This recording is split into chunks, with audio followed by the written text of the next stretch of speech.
दोस्तों, अगर आप किसी से कुछ मांगते हैं तो मांगने से पहले देना सीखिए, तभी वह सामने वाले व्यक्ति आपको कुछ दे सकता है।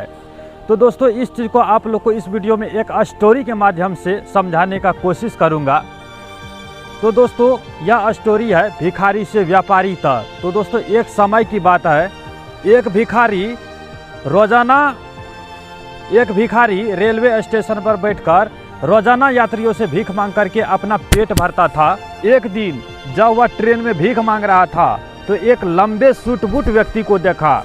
तब वह भिखारी ने सोचा, यह आदमी अमीर है या मुझे एक अच्छे भीख दे सकते हैं। तब वह भिखारी उस लंबे व्यक्ति के पास गया और हाथ फैलाया। वह लंबे व्यक्ति एक व्यापारी था।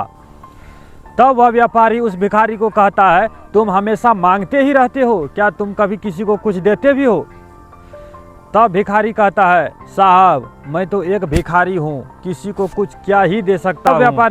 तब व्यापारी भिखारी को कहता है, अगर तुम किसी को कुछ नहीं दे सकते हैं तो तुम्हें मांगने का भी कोई हक नहीं है। अगर तुम्हारे पास मुझे देने के लिए कुछ है तो तभी मैं आपको कुछ दे सकता हूँ। यह बात कह करके वह व्यापारी ट्रेन में बैठ करके चला गया। दोस्तों, यह बात जो है ना व्यापारी का उस भिखारी के दिल पे लग गया। तब वह भिखारी एक जगह पे बैठ करके बहुत सोचने लगा कि मुझे भीख कम क्यों मिलता है। शायद इसलिए कि मैं किसी को बदले में कुछ नहीं देता हूँ, लेकिन मैं तो खुद एक भिखारी हूँ, किसी को कुछ क्या दे सकता हूँ। यह सवाल 2 दिनों तक उस भिखारी के दिल और दिमाग में गूंजता रहा।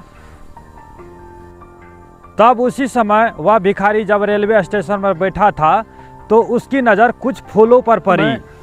तभी वह भिखारी सोचा, क्यों न मैं भीख देने वाले व्यक्ति को बदले में कुछ फूल दे दूं। उस भिखारी को यह विचार बहुत पसंद आया। वहाँ से कुछ फूल तोड़े और ट्रेन में बैठ करके भीख मांगने फिर से चले गए। अब उस भिखारी को जब भी कोई भीख देता था तो वह बदले में एक सुंदर सा फूल दे देता था भीख देने वाले व्यक्ति को। लोग खुश होकर के उस भिखारी से फूल ले लेते थे बदले में। अब उस भिखारी को पहले से ज़्यादा लोग भीख देने लग गए थे, क्योंकि लोगों को बदले में भी कुछ मिलता था। लेकिन जब वह भिखारी के फूल खत्म हो जाते थे तो उसे भीख भी कम मिलता था। यह देख करके वह भिखारी बहुत सारे फूल इकट्ठे करना शुरू कर दिए थे रोजाना। कुछ दिनों बाद वह व्यापारी फिर से उसी ट्रेन में सफ़र कर रहा था। तब वह भिखारी उसे देखा तो उसके पास गया और उसे बड़ा उत्साह से कहा, भाई साहब, आज मुझे आपको देने के लिए कुछ फूल है। आप मुझे भीख देंगे तो आपको बदले में यह फूल दूंगा। यह देख करके वह व्यापारी बहुत खुश हुए। तब वह व्यापारी उस भिखारी को कुछ भीख दिए और भिखारी ने भी बदले में उसे कुछ फूल दे दिए। तब वह व्यापारी मुस्कुरा के कहा, वाह, आज तो तुम भी मेरे तरह एक व्यापारी बन गए हो। तब यह बात सुन करके भिखारी बहुत खुश हुआ और वह पहली बार भिखारी से बढ़ के महसूस किया। तब भिखारी ने सोचा, अगर मैं फूलों से इतना कमा सकता हूँ तो क्यों न मैं इस फूल को एक बड़ा व्यापारी बना लूँ। तब वह भिखारी अपने कुछ पैसे बचाए और फूलों का बड़ा बड़ा स्टॉक खरीदने लगा। अब वह भिखारी स्टेशन के आसपास के बाज़ारों में भी फूल बेचना शुरू कर दिया था। तब उस भिखारी का फूल बिकने लगा और कुछ ही महीनों में वह सफल व्यापारी बन गया। दिन प्रतिदिन उस भिखारी का फूल बिकते गया और कुछ ही दिनों के बाद जो है ना एक वह बड़ा व्यापारी बन गया। फिर से यह सिलसिला चलता गया और 6 महीने बाद फिर से वह सूट बूट वाले अमीर आदमी फिर से उसी ट्रेन में सफ़र कर रहा था। तब दोनों ने एक दूसरे को देखा तो भिखारी ने पूरा खुश हुए। तब वह भिखारी उस व्यक्ति के पास गया और कहता है, क्या आपने मुझे पहचाने?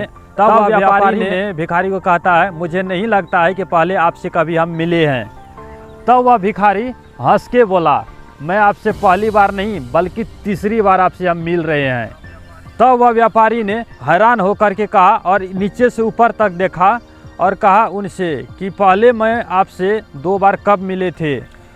आपको याद है जब मैं आपसे भीख मांगे थे तो आपने मुझे बदले में कुछ नहीं दिया था, और दूसरी बार जब आपको हमने कुछ फूल दिए थे, और इस बार मैं आपसे तीसरी बार मिल रहे हैं। लेकिन इस बार मैं एक भिखारी नहीं बल्कि एक सफल फूल व्यापारी हूँ।